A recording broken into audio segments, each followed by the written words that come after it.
tutorial we're going to cover the shell designer, which is what this all started around. And interestingly enough,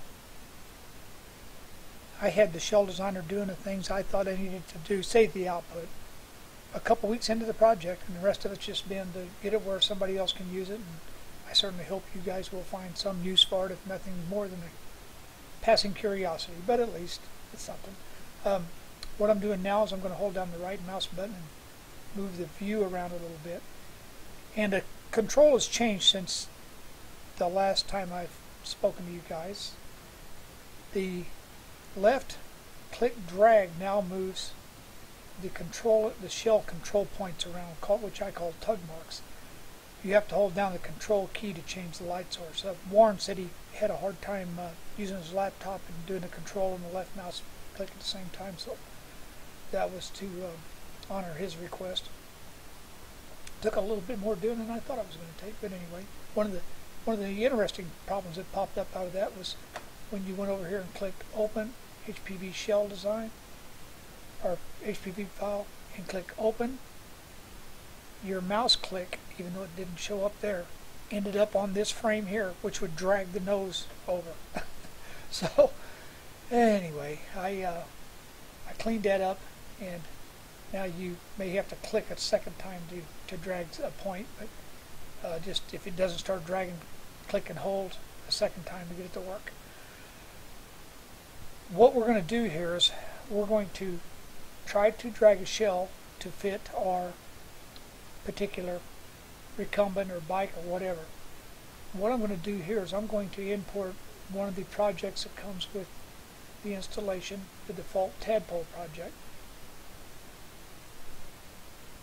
And we're looking at a little bit different frame here. And I'm doing this because this is quite a bit different looking shell than some of the other ones. In this case, we decided we wanted to cover the frame.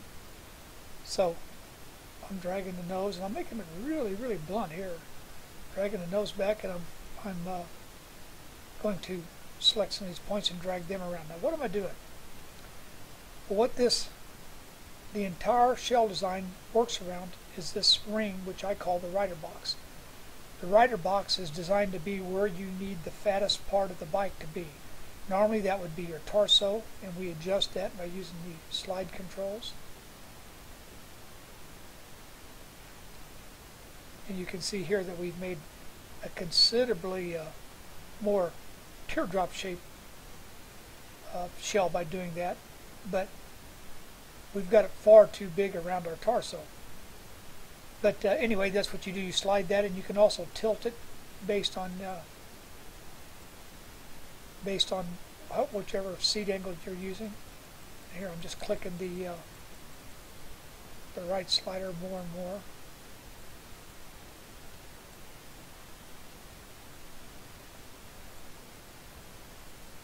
You can see we're limited to about a 45-degree angle here.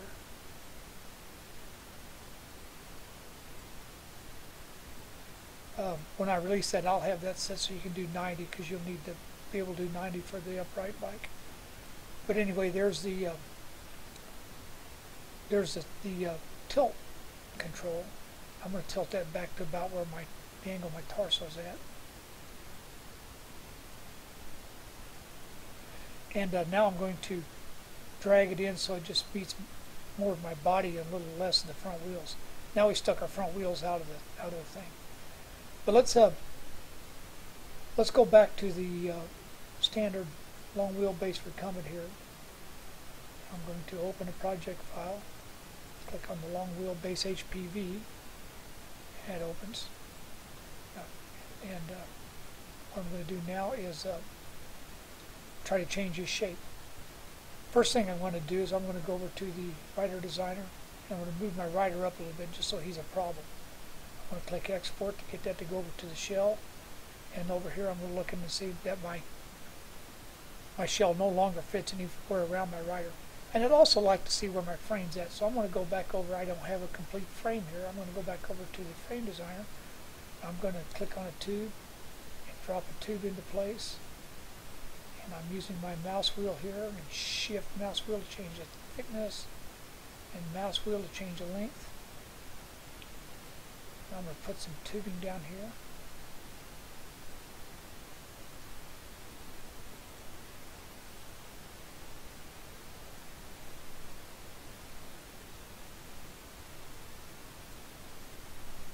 See, this doesn't take particularly long. I'm right click and holding to rotate that. I'm rolling my mouse wheel to make it longer. Shift to make it thinner.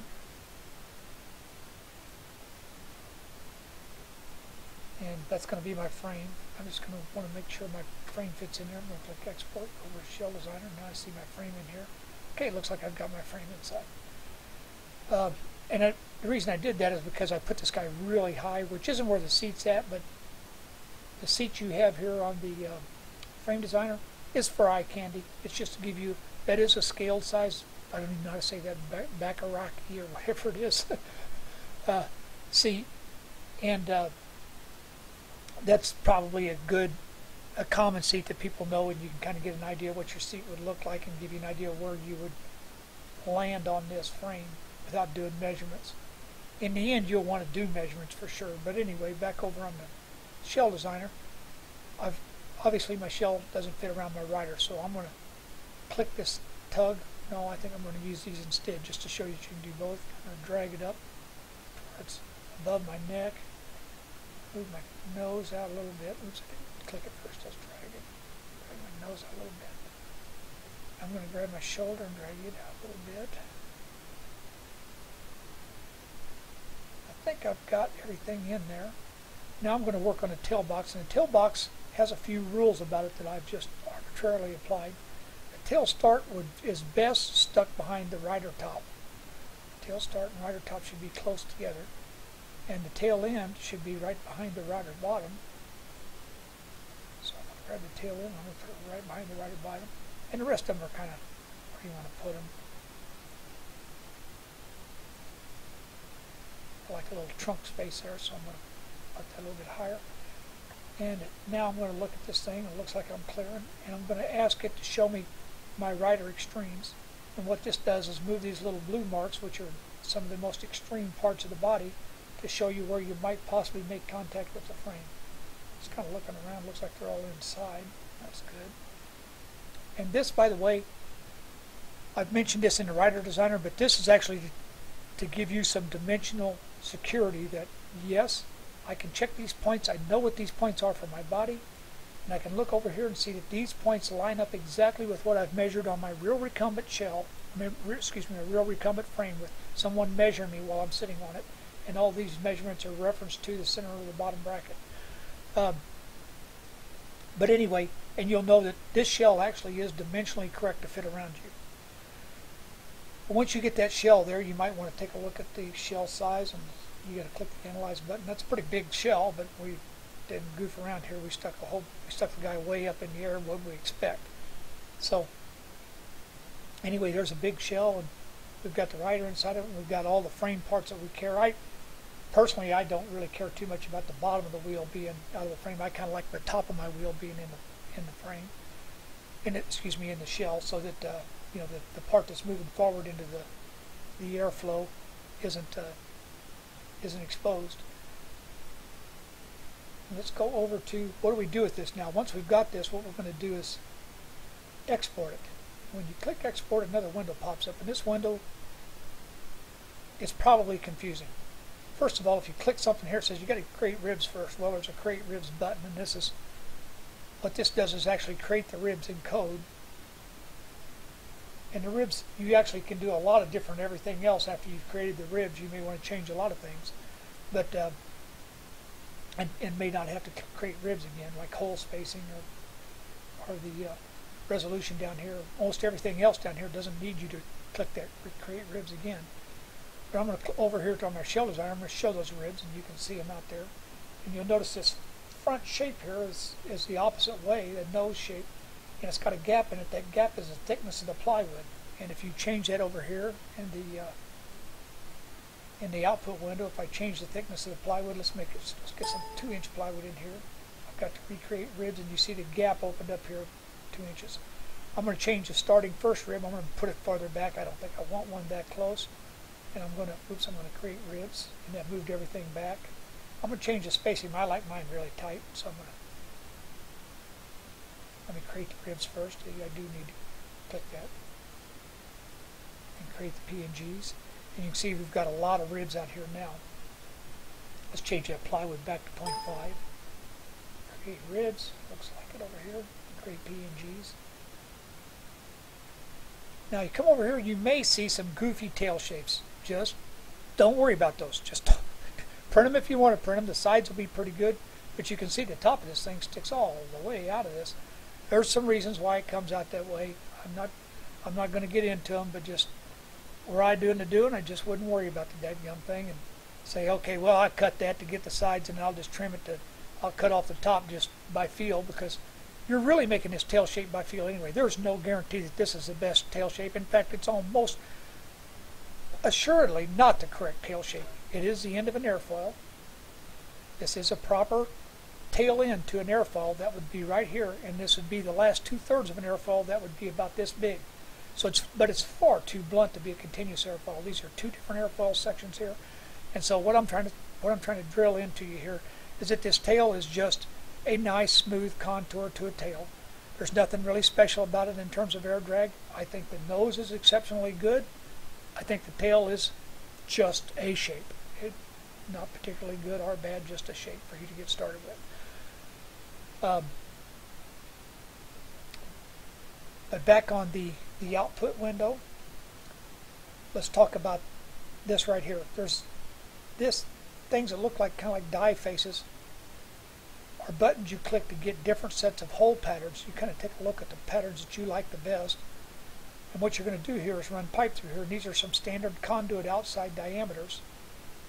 And so you can use those if you go out and buy EMT rigid conduit, not rigid, thin wall conduit. These are the outside diameters of thin wall conduit. And if you click this button, it'll automatically recreate your PNGs for you.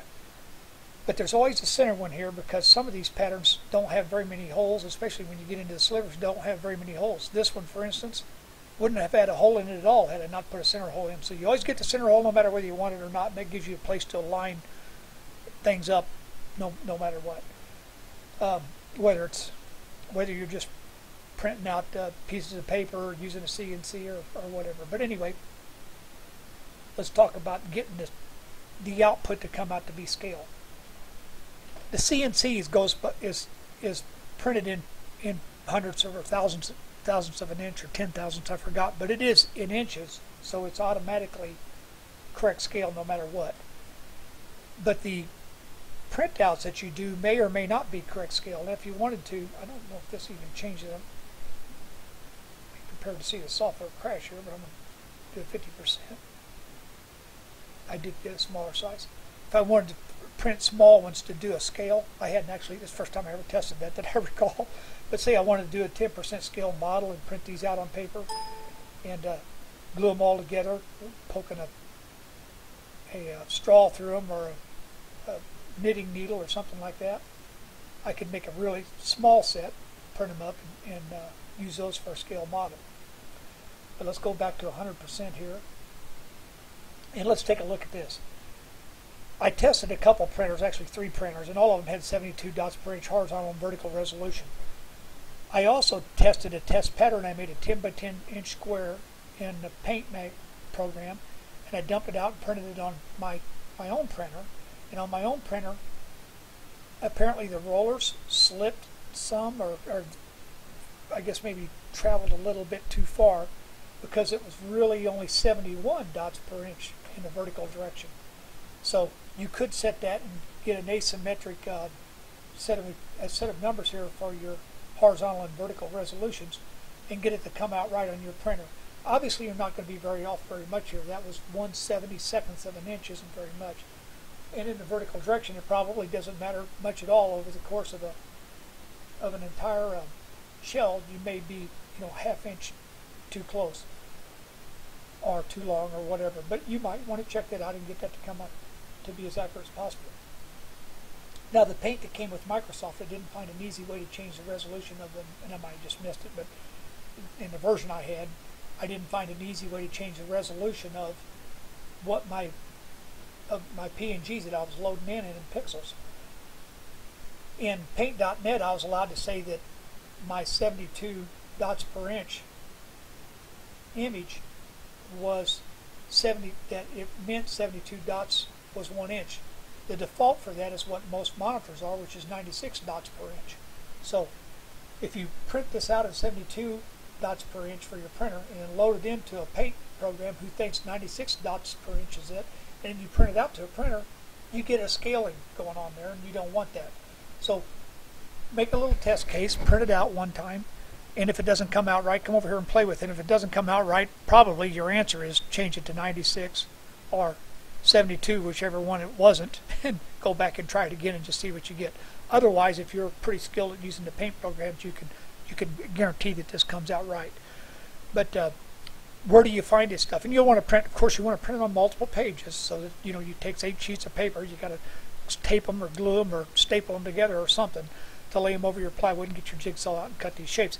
But where does these come out at? Well, let's take a look over here. It's really pretty easy to find, but if you do File, Save As on any of the files, this is where I'm going, and this is actually a place in your Windows folders that Microsoft recommends that for software writers to drop files that they create through their applications.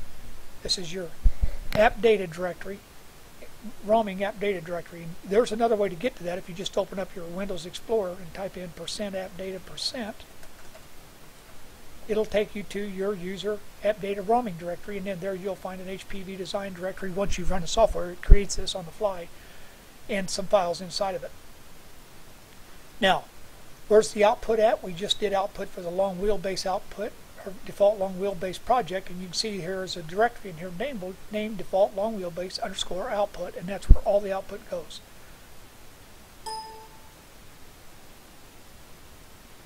And you didn't see anything in there because let me do a file open. Yeah, let's go back and do that again. Go to the output thing, and I want to do all files down here so I can see that there is some output in there. In here I've just got this listed as a in a details list, but you can see that there's a bunch of CNCs, and I'm going to open one of those up. It's a text file.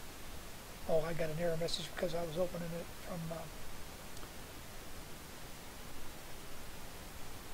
from my own application, which doesn't open text files. Open, and I'm going to go to that output directory, and let me get this over window where it's centered up here, and let me view a list or details.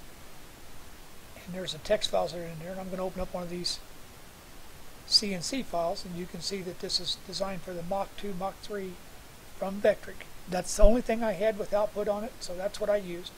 And you can see all these little patterns here. We're moving fairly precisely here, and we'll have somewhere down here we'll have a, what I'm going to do here is look for Z. We've got a Z lift here of 1/2 of an inch, and then a translation and a Z plunge of 1/2 of an inch. When we start cutting again, that's going to be cutting our holes. So, but anyway, there's a CNC file, and we've taken a lot of points. As a matter of fact, we took 35,000 points to trace out that shape. And what shape did we trace out? Well, I'm going to go back to the output window, and here I'm looking at icons, and we can see a shape here. And here's there's some debug checks in here, and I'm just going to leave those in there. It doesn't really hurt anything, but they may or may not be in there with the release. But anyway, if they're not there or are there, don't be alarmed either way. And click on one of those files, and again, I can't open that from my browser, from my application. But let's go over to let's get to it through Windows. Go to that output, and let me click on one of those correctly, and I'm looking for a PNG file. It says rib0, so I've opened up rib0 in my paint program, and I'm going to zoom in on that. Notice it's kind of squarish across the top. It isn't perfectly square, but it is fairly square, and the same thing on the bottom. That just happens to be the way we tugged our tug marks, and it ended up making a fairly shaped bottom, flat bottom to it. But anyway, there's our hole in there, and you can see it has a lot better resolution than we might have thought looking at those crude little images that show up on the output window.